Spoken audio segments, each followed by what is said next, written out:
Xin chào các bạn, mình là Trâm. Hôm nay mình muốn chia sẻ với các bạn bước thứ hai mà mình đã và đang làm để giao tiếp tốt hơn.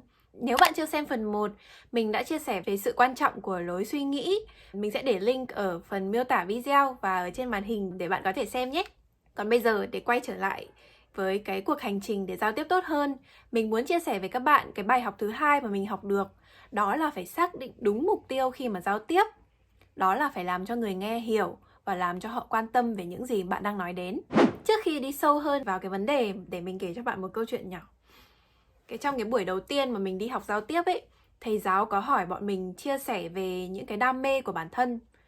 Lúc đấy mình cũng rất là hăng hái giơ tay và mình chia sẻ là tôi rất là muốn giúp đỡ người khác. Mình nói rất là nhanh và mình ngồi thụp xuống một cái. Thế rồi sau khi các bạn chia sẻ xong, thầy giáo có tóm tắt lại là bạn này đam mê cái này, bạn này đam mê cái kia. Thế rồi thầy cũng quên luôn cả mình. Mình cũng tự hỏi mãi tại sao thầy lại không nhớ mình. Tại vì mình nghĩ là cái đam mê của mình nó cũng khá là có ý nghĩa mà. Đó là buổi đầu tiên mình đi học giao tiếp. Đến buổi thứ 2, đến buổi thứ 3 hay là thứ 4 gì đó, thầy có hỏi bọn mình chia sẻ về cái ước mơ trong cuộc sống của mình. Hôm đó mình đã chia sẻ với các bạn trong lớp như thế này. Ước mơ trong cuộc sống của tôi là đạt được sự tự do về tài chính. Đến khi đó tôi không còn phải lo nghĩ về là chuyện mình sẽ không đủ tiền, mình sẽ hết tiền. Và tôi cũng có thể có đủ để có thể giúp đỡ bố mẹ, gia đình hoặc là bạn bè. Và hỗ trợ những cái dự án mà tôi quan tâm đến. Tôi cũng rất là muốn giúp đỡ người khác bằng những cái kỹ năng mà tôi có để họ có thể đạt được ước mơ của mình. Có thể tôi không thể giúp đỡ những người khác đạt được từ điểm 2 lên điểm 10. Nhưng nếu tôi có thể giúp đỡ họ đạt được từ điểm 2 lên điểm 3 hay là điểm 4 thì với tôi điều đấy đã rất là có ý nghĩa rồi. Sau khi mình chia sẻ và các bạn khác chia sẻ ở trong lớp, ai cũng nói là họ cũng có những cái ước mơ giống như mình vậy. Dù là sự tự do về tài chính hay là muốn giúp đỡ người khác, ai cũng cảm thấy rất là cảm động sau khi mà mình chia sẻ. Và bạn thấy không? Cái điểm khác nhau duy nhất giữa cái lần đầu tiên mình chia sẻ với cái lần thứ hai, đó là từ trong cái mục tiêu của mình. Trong buổi đầu tiên, mình chỉ tập trung vào làm thế nào để nói thật nhanh, thật ngắn gọn. Nhưng mà trong buổi thứ hai, mình đã tập trung vào làm thế nào để người nghe có thể hiểu, quan tâm và trở nên đồng cảm với mình. Và đó là cái điều thứ hai mà mình đã học được để trở nên giao tiếp tốt hơn. Đó là phải làm cho người nghe hiểu và làm cho họ quan tâm đến gì mà mình nói. Về một khía cạnh nào đó thì bạn cũng nên nói một cách ngắn gọn và xúc tích, nhưng đó không nên là cái mục tiêu hàng đầu. Vậy nên làm thế nào để bạn có thể làm cho người nghe hiểu và quan tâm hơn về những gì bạn nói? Cái mục tiêu này nó có thể trở nên hơi khác nhau trong những cái bối cảnh khác.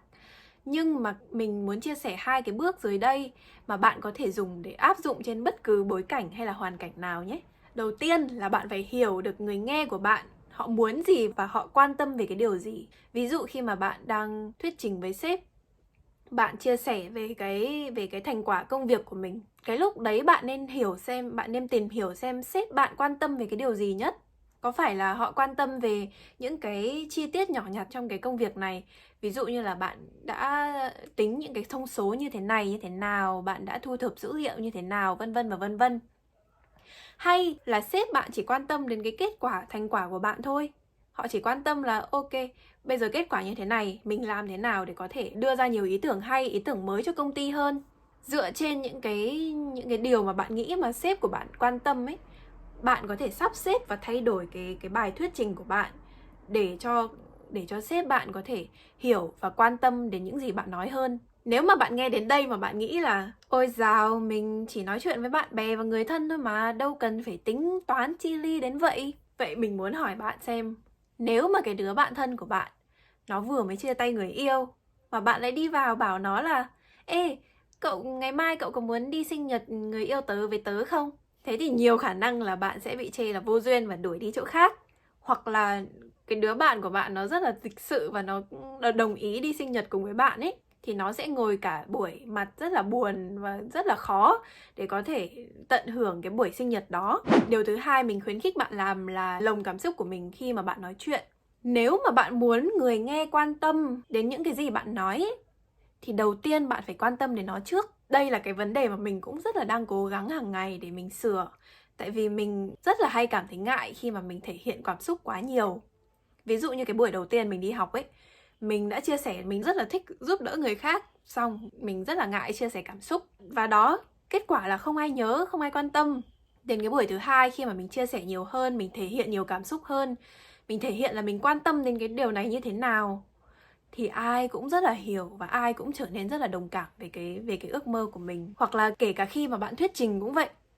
Nếu mà bạn đang thuyết trình về một cái chủ đề mà rất là quan trọng, mà bạn rất là quan tâm và rất là tâm huyết đến nó, nhưng mà bạn lại không thể tỏ ra là bạn quan tâm, bạn hứng thú về cái chủ đề này, thì những cái người nghe của bạn, họ cũng khó có thể quan tâm và hiểu được cái tầm quan trọng của những cái gì mà bạn đang nói, bạn đang chia sẻ. Hoặc là nếu mà mình đặt bạn ở trong một cái bối cảnh khác đi, khi mà bạn đang nói chuyện với bố mẹ chẳng hạn, khi mà bạn đang muốn bày tỏ cái sự mong muốn là bạn muốn học cái ngành nghề nào ở đại học, nếu mà bạn chỉ chia sẻ hời hợt như là bố mẹ ơi con muốn học về máy tính tại vì con chơi điện tử rất là nhiều, thì mình cam đoan là bố mẹ bạn sẽ không cảm thấy yên tâm để cho bạn theo học cái ngành đó. Nhưng nếu mà bạn chia sẻ chân thành về cái lý do vì sao bạn muốn học ngành đó và những cái ước mơ trong tương lai của bạn, ví dụ như là bố mẹ ơi con muốn học máy tính vì con tiếp xúc với máy tính rất nhiều, và con ước mơ là một ngày nào đó trong tương lai con có thể xây dựng ra một cái trò chơi của riêng mình,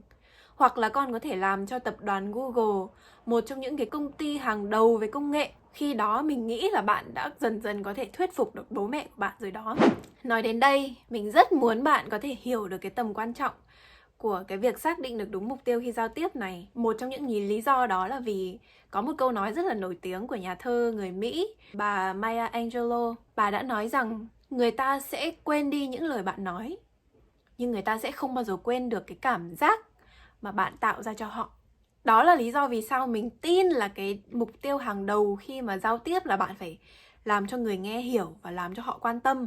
Vì đó là cách duy nhất mà bạn có thể để lại ấn tượng trong lòng người khác. Rồi sau đó thì bạn mới nên trau chuốt đến những cái chi tiết nhỏ hơn. Ví dụ như là mình nên dùng cái từ này để cho nó hay, hay là mình nên đặt cái câu hỏi như thế này để cho nó dễ hiểu. Và đó, cảm ơn các bạn đã xem video của mình. Mình hy vọng là bạn đã học được điều gì mới. Nhớ like và subscribe nhé, để cùng mình trên cái hành trình hướng tới một cái tâm trí tươi đẹp hơn. Bye bye!